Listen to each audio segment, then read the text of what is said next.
You know the vibes. Welcome back to another episode of the Hoop Genius podcast brought to you by NBA 2K25. It's myself, Mooncey, alongside me, flexing in his vacation fit. The Hawaiian shirt is out, Mr. BJ Armstrong. Well, at my age, you don't flex. You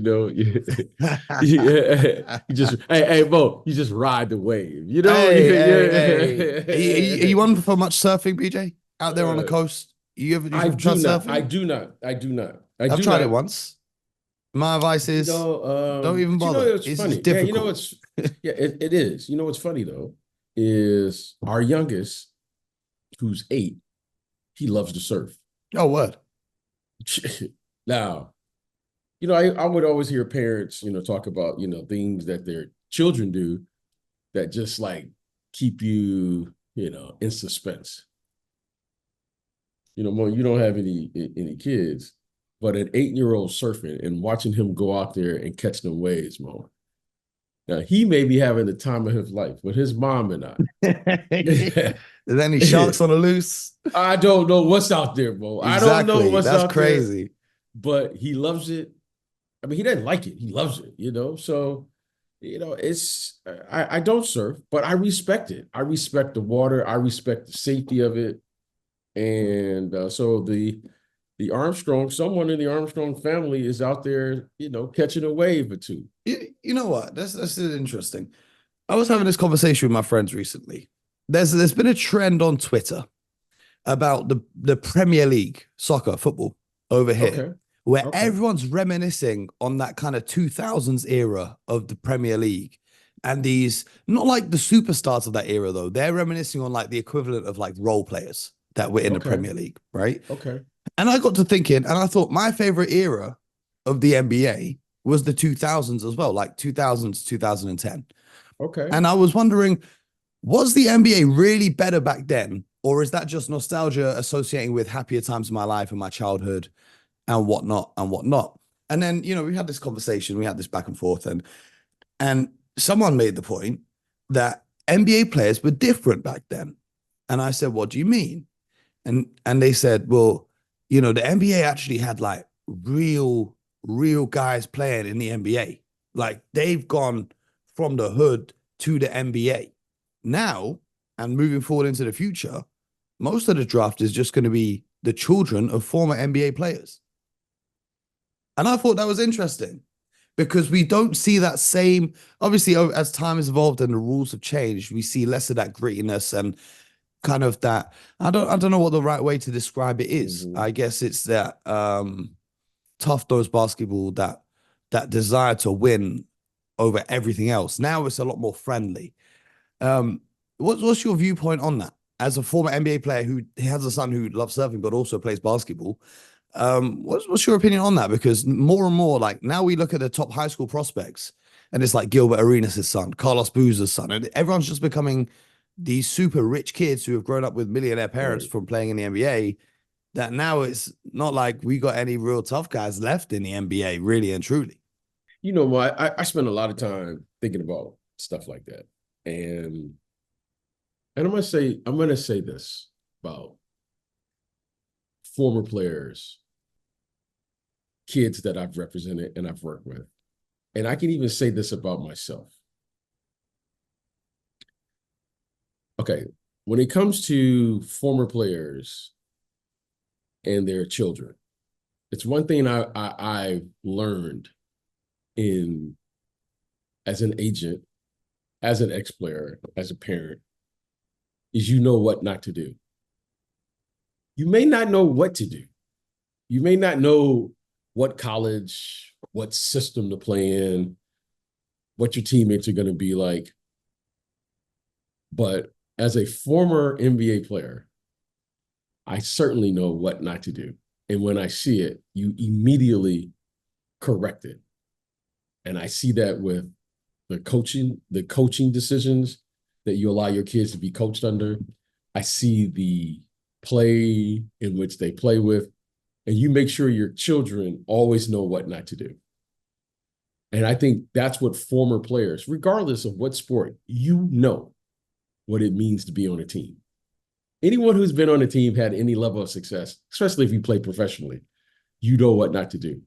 And that's why the children of the players today have an unfair advantage of former players, is because their mothers or fathers know what not to do. Because now you're seeing WNBA players, moms, for instance, Pam McGee, who I work with JaVale McGee. Yes. They know what not to do. That is their unfair advantage. Everyone has an advantage. Steph Curry, for instance, I played with his dad, Dale Curry. Everyone talks about his shooting and all those things. But truly, in my opinion, and I've never spoken to Dale about it, I've never spoken to Steph about it, but I can tell you this. Under no circumstances would Dale Curry allow anyone to tell his kids what not to do. That I can assure you, man. Because you could see the way that both of them play. You could see their spirit. You could see their confidence. And when you watch a former player's son play, you could tell they have this certain spirit about them in the way they play the game, because you know what not to do. I've told you, I've shared this story with you many times. Well, the one thing that I've resisted doing with all three of my kids is to ever to coach them, because I just want to be dad. However, there's certain things that you see, you go, okay, that's a flag. Hey, that's a flag on the play. No disrespect. No disrespect. I bring the Gatorade. I got the towels. I got the snacks. But when you see certain things, you go, okay, I just quietly go about the business and you do what you do. That's the one thing. The next part of your question was my favorite era. We can't, Mo, I'm a little older than you, so I can say this. The game goes through ebbs and flows. The rules of the game have changed. That's all we're seeing. But as a fan of basketball, which has been your favorite kind of decade over all of them? If you were just a fan and not actually playing. I'm from Detroit. And everyone knows I'm from Detroit, and I'm very proud of being from Detroit. It's one thing about the city of Detroit. The game was played with a level of toughness. And I think people can identify with that. It's you versus me, right? There is a level of competition that you bring to the game. On one hand, Mo, I respect that, because when emotions are high, there's more competition in the game. However, also when emotions are high, you have fights, people can get hurt. So I'm going to say this because I know it's true. I love playing in our era because of the competition that was involved. When I watch the game today, I go, I just can't recall hanging out with guys before the game, but that was just our era. But let me tell you something, Mo. As a person who played in that era, I couldn't have been happier for, at the time, Commissioner David Stern to change the rules of the game, because someone was going to get seriously hurt. And that's just the truth. Now, I don't know what the fine line should be in there, Mo, as far as how the game should look and the way it currently looks today. But there has to be some level of balance in there, because, Mo, the way we played, and I wasn't the biggest guy. Somebody was going to get, okay, Mo. But it was understood, Mo, that I didn't go to the basket, or guys my size just didn't drive to the basket freely. It started throwing up like, hey, I got this. No, like I see guys today, they go to the basket, like they do a finger roll and they start looking at their hand. I can't imagine what like Oakley and them guys would do to you, or Buck Williams. The hand would have been broken, bro. Yeah, or the older guys before them, the late Paul Silas and Lonnie Sheltons of the world. I mean, those guys were like tough guys, shout out to Maurice Lucas, and these guys. It's just a different era. I don't know what the balance should be, but what I do know, Mo, when you tilt it to either side, you have to protect the athlete. And well, some of the I can still, you're old enough. You remember that when Kevin McHale just took out Kurt Rambis. Okay, Mo, all right, we love the competition, but Mo, someone can get really hurt.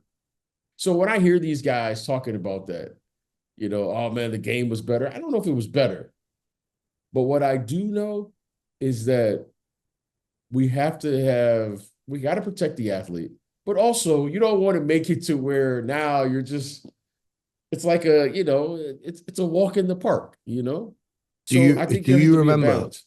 Kareem Abdul-Jabbar welcoming number one overall pick Kent Benson to the NBA Yeah, in his yeah. debut? Again, He elbowed Kareem. Kareem turns around and absolutely just just I, knocks him in the face to the you know, ground. yeah, you don't listen. I don't know which one is better. I really don't. But what I would love to see, the authenticity of the game mode when you play against someone, there's a certain level of physicality that comes with that. Mm-hmm. And I know people will love that, right? You versus me it's like you understand that. Like that's what competition is all about. When two people are competing against each other, and if you can somehow create that environment, that's all you want to see. I was thinking about this. I was playing recently, just a little pickup game, right? You know, BJ. I'll be on the block. I'll be posting up. Oh So yeah. I'm posting up. They can't stop me. They can't guard me. So anyway, the guy guarding me, he's getting upset. He's complaining. He goes, "Oh, you keep pushing off. You keep pushing into me." I said, "Yeah, that's how this works." You know what I mean? Ain't no referee here that's gonna save you. He said, "Oh, next time you push off, I'm gonna punch you in the face." I said, "Okay then. Okay then. We're gonna do this. All right, let's go." So on and so forth, right? So on and so forth. Okay. And then after the game's finished, we shake hands. It's all love. You know what I'm saying? This is just basketball. But after this happened, I thought, damn, if we were in the NBA, we would have probably got ejected about 20 minutes ago when this thing first started happening. But this is the essence of the game, in my opinion, wherever in the world you're playing. But now we see ejections for the most ridiculous stuff possible. And I understand it's a family product now and kids are watching and you've got to set a good example. Da, da, da, da, da. But the essence of real basketball, I feel like is somewhat being lost the more and more strict the referees are becoming. When the game expands, you start bringing in different perspectives of the game. Okay, for the most part, the people that you played against in the NBA, you kind of played against them at some point during your ascension to the NBA, right? Whether it's high school, you might be from the same area. You might have played against them in some all-star game. You might have went to college together. You might have played in some pickup game. Half of the guys that when I got to the NBA, I had kind of seen in my ascension to the NBA. I kind of maybe I didn't know them directly, but we knew similar people because it wasn't that many people. Yeah. Now, Mo, you're bringing people from all around the world and you don't know these people. Mm-hmm. And one of the real cool things about the NBA at that time in that era was everyone was helping to grow the game because it wasn't already there. So, for instance, like if you were a Nike athlete or you were whatever brand you work with, you guys all went on some trip to grow the game, right? You Yeah. would go to China and China or Europe and Europe things like or this. Yeah. just things like. So even if you were on a different team, you got a chance to know other players. Like I remember I went on a trip. I forget. I can't remember where we went to, Taiwan or somewhere. So I can't remember, China or something.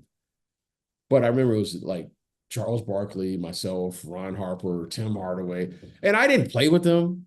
I kind of knew them, but all of a sudden now I knew them. And then now the trash talk even heightened even more when we saw each other because you knew exactly what you're saying. Like, this is my guy. However, Yeah. so Even not in the NBA. Like if I go to a park with one of my friends and we on different teams, we be talking crazy, yeah, and everyone else around doesn't know that we know each other, and they're all like, "Oh shit, these two are gonna kill each other." And I liked it. And you know what can I tell you what I really okay? And this may be not politically correct, but I'm going to tell you the one thing I do miss about the NBA. I don't care what era it is. The referees were part of the game in our era. The referees, they knew the trash talking. They knew the relationships. And I used to love it. This is my favorite part of the NBA. And if I miss one part of the NBA, I miss this when the referees would say, okay, guys, cut it out. And I loved it. Like, okay, he allowed us to talk trash. He allowed us to bump and do whatever we were doing. And then he would say, okay, guys, cut it off. And everybody respected that. You know what I mean, Mo? Like, I'm not just going to call a foul because it was a foul. And I love the referees that would allow the big guys to play with the physicality. Okay, guys, let's clean it up a little bit. You know, do it while you're shooting free throws. Okay, guys, let's clean this up a little bit. And the referees talk to you. And they would like, okay, hey, BJ, get your hand. Hey, BJ, next time you do that now, I'm going to have to. And they would talk to you. There was I don't know, it was like everybody knew and understood the game. And if there's something that I miss that. I miss when the referees would, hey, the game was getting out of hand or it was getting too physical. It would bring in the captains and say, hey, okay, guys. Now we gotta play the game the right way. And everybody would everyone kind of understood what that meant. The referees, the coaches, okay, guys. That's what's, in my opinion, that's the big thing that's missing of the game. And you never ever, especially in a big game mode, there was like an unwritten rule. You didn't show up the referees in a big game. Like you didn't, there's going to be a bad call, believe it or not, Mo, during the course of a game. You're going to make a bad play during the course of the game. The referees aren't saying, hey, BJ, you really screwed that pass up. No, you know, like, Mo, they're going to be however, in a big game, everyone, Mo, they brought their game to that level. And they knew and they talked you through it. And there was a communication that you understood that, hey, we're going to allow the players to play, and here are the guidelines tonight. Guys might be talking trash in the hey, okay, guys, hey, the captains, tell your guys, hey, as you guys would say in this coming in hot. We're coming in hot tonight. We're not going to allow no messing around. This is not going to da-da-da. And they would talk to you. And I always respected that because the referees are part of the game. And I think if there is a big difference in the game as I watch it today, it's these, sometimes, Mo, the referees are like, what's going on here? Like there's a disconnect between the way the game is played, the way the game is being refereed. But when it comes together, it's really good. That's why I always love the playoffs. Because you know what? For the most part, you have probably the most experienced referees refereeing those games. And the game takes on a life of its own. So that's kind of what I see. The rules are the rules now, you know, and I understand, truly I understand why they cleaned up the game. It needed to be cleaned up. I mean, some of the fouls that was happening out there, Mo, was just, I know everybody talking about being tough. Okay, that's fine. But truly, when you see the size and strength and athleticism of the athletes today because of the ability to train, right? I mean, imagine guys like the late Wes Unseld or Wilt Chamberlain. What if these guys were able to train like the athletes could today? Everyone talk about better athletes. I don't know if we're better athletes, but I certainly know the training is better. I know the equipment is better. I know the sneakers and the basketball floors and the way the players travel today, the way they eat is better. But if you allow Rick Barry and these guys to train like today's athletes, Connie Hawkins, Spencer Hayward, I mean, these guys were incredible athletes. I mean, the game is the game. I just think the evolution of the game is going to take place because of technology and all of the things. But it still is the game. The game consists of three things, especially in professional sports. You got to compete. Then you have to figure out how to win. And then you realize, to some degree, it's entertainment. And that, to me, is one of the criteria for a superstar. Yeah, Magic Johnson passed the ball just like other people, but his entertainment value of how he passed it was different than everyone else's. That's what makes a superstar. This guy dunked like everyone else, but Dr. J dunked like no one else. The entertainment value of it. So that's what makes one of the things that makes a superstar, what makes the game great. And that's what makes the game great. So hopefully it'll return back to that level that we can see clearly a defined way of how the NBA game looks, because the NBA game, for the most part, looked like no other game in the world. Well, shout out to Draymond Green, keeping that gritty spirit still in the NBA. He might be the only one left. You know what's funny? You know what's funny about that is now that stands out. Yeah. But think about it. That's just the way the game was played in a whole entire era. And then I was like, wow, where did he learn it? And then you think about, well, where's he from? So he grew up watching Ben Wallace, Rasheed Wallace, and those Detroit Pistons team, who were led by Joe Dumars, one of the original bad boys. So you can see the blueprint. And I'm sure there's some young kid right now who's watching Draymond. It's going to take something from that and then say, well, who's your favorite player? Well, I used to watch the Warriors and I knew da-da-da. It's bound to happen. So hopefully that spirit and the way the game was played, because that's the way the game was played. You had to play that way. But now the game has changed a little bit. But the essence of it always returns back a little bit in the playoffs mode. That's why you and I love the playoffs so much. Do you know one thing I find funny is the European players used to have a label of being soft when they came to coming over to the NBA. But now, Jokic and Giannis are the two guys that no one in this league messes with, which is pretty funny how things have turned around. It's interesting. It's interesting in the way the game, like I said, the game takes on, different turns, ebbs and kind of goes in and out.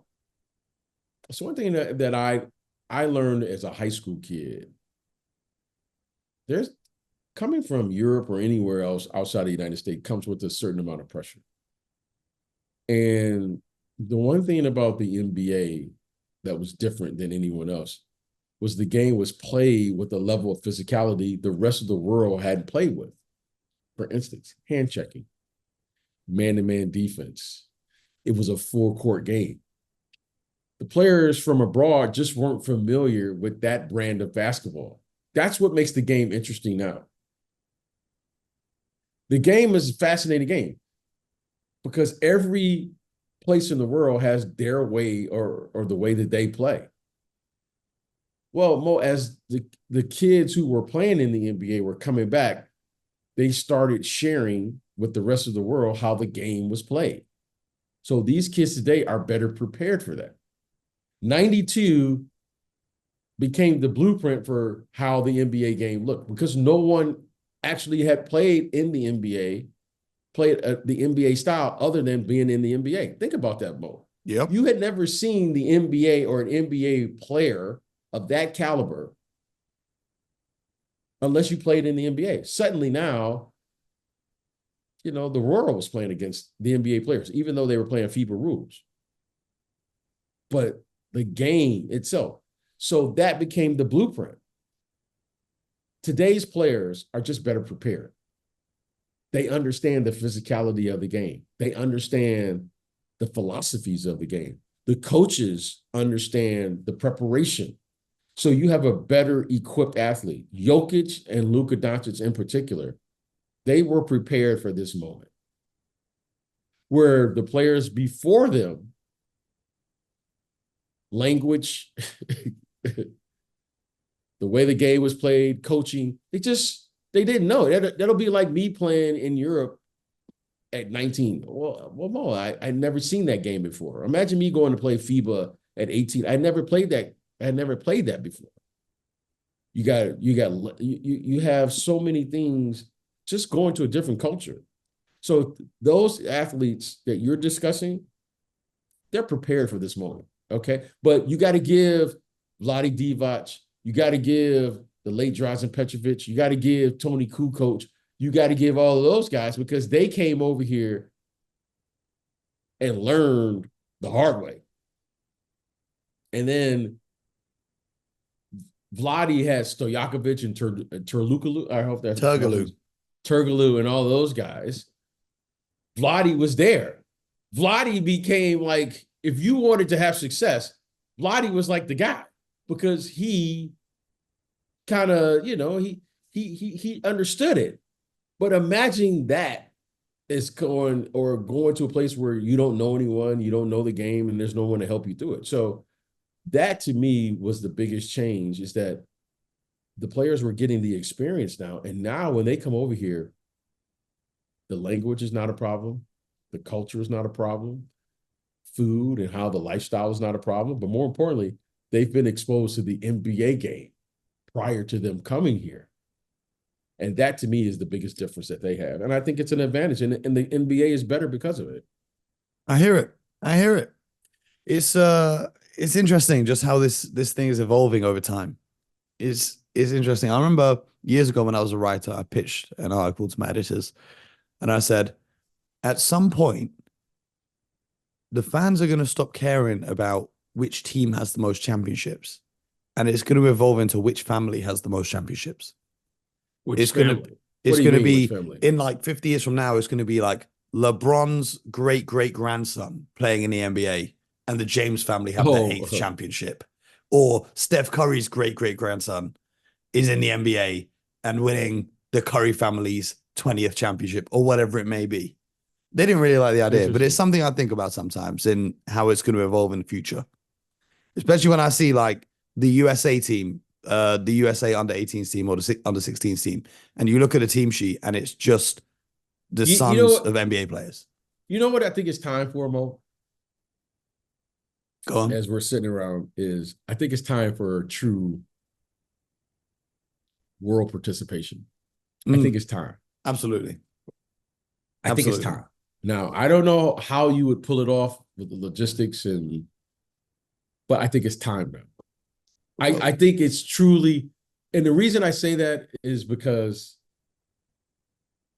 the game now is just one big, and now people can train anywhere. Now the coaching is, for the most part, equal. The facilities everywhere. I think it's time now for a true world tournament of some sort. Whatever that means. I don't know what that's supposed to look like. The other day, Elon, stop messing around on Twitter. Make some planes that are faster than the Concorde, and then we can make this happen. No, we don't even need. I think it's not about getting there faster, because again, the one thing that you can't speed up is recovery.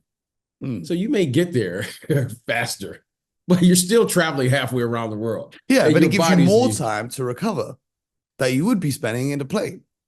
But that's more stress on the body. It doesn't matter. Okay. Let the scientists figure that out. Okay. Well, here's what I think the people really want to see. I want to see the world champion. Now, I want to see, when I say the world champion. We need a basketball. In football, you have the Champions League, which is the best teams from England, the best teams from Germany, from Spain, from Italy, from France. They all compete in one tournament. They used to have a McDonald's Championship hosted in London in September, preseason every year, where the NBA champions would play, EuroLeague champions would play, the Australian champions, and then a few other teams from around the world. It would be like a Champions Cup where they would compete. I think the last time they did it was the Houston Rockets, 94, 95, where they won, and Hakeem Olajuwon didn't even play, but the Houston Rockets still won that world championship amongst all of the winners from around the world. Yeah. It's however, whatever it is. However, I don't know if it's possible with the team, But this is what I want to see. This is what I want to see now. This is what I think would be really cool. There's some criteria that we got to make for every player to qualify for this tournament. Okay, for this thing. Every player, like, so the NBA is said, here are the criteria for you to participate in this world championship. And then EuroLeague will say they can participate. They'll have 20 guys that can participate. The NBA will send 25 guys. The Middle East will send 25, China will send 25 guys. Latin American countries will send whatever. Okay, there's 100 players that qualify to be involved in this. And then there's a massive draft. Okay. Now, that way so you get rid of the players. Yes. Yeah. See, and then that, what makes it, what's really cool, Bo? What's really cool was when I was watching the Olympics this year, I was like, what would be really cool?